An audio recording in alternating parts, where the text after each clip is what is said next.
7 ગુજરાતનો અવાજ। નમસ્કાર દર્શક મિત્રો, i7 ન્યૂઝ ગુજરાતીની સાથે હું છું આપની સાથે પાયલ બામભણિયા। તો જોઈએ આજના મહત્વના સમાચાર।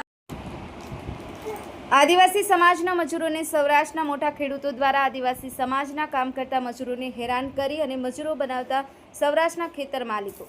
મળતી માહિતી મુજબ રાજસ્થાન અને મધ્ય ગુજરાત દાહોદ તરફના આદિવાસી મજૂરો કામ કરતા મજૂરો જેવો કે રમેશભાઈ ભુરિયા સૌરાષ્ટ્ર જિલ્લા બોટાદ ખાતે મજૂરી કામ કરતા આદિવાસી મજૂરોને સૌરાષ્ટ્રના મજૂરી કરાવતા ખેડૂતો રાજસ્થાન દાહોદના મજૂરોને હેરાન કરી ધમકી આપતો વિડીયો વાયરલ જોવા મળ્યો હતો। Bureau chief Kalubhai Damor, i7 news Gujarati, Dahod.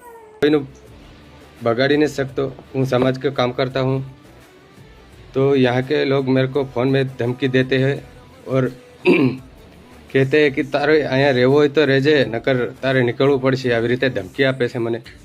तो हूँ समाज के लिए काम आज भी करूँगा, कल भी करूँगा, ज़िंदगी भर करूँगा समाज के लिए। हमारे समाज को थोड़ा बहुत आगे बढ़ाने की कोशिश करता है हम लोग, क्योंकि તમને એવું લાગે છે કે તમે આ આદિવાસી સમાજ અહીંયા જ રહે તો સારું રહે, તમને તમારું કામ થતું રહે, આવી રીતે તમને આવું લાગતું હોય છે।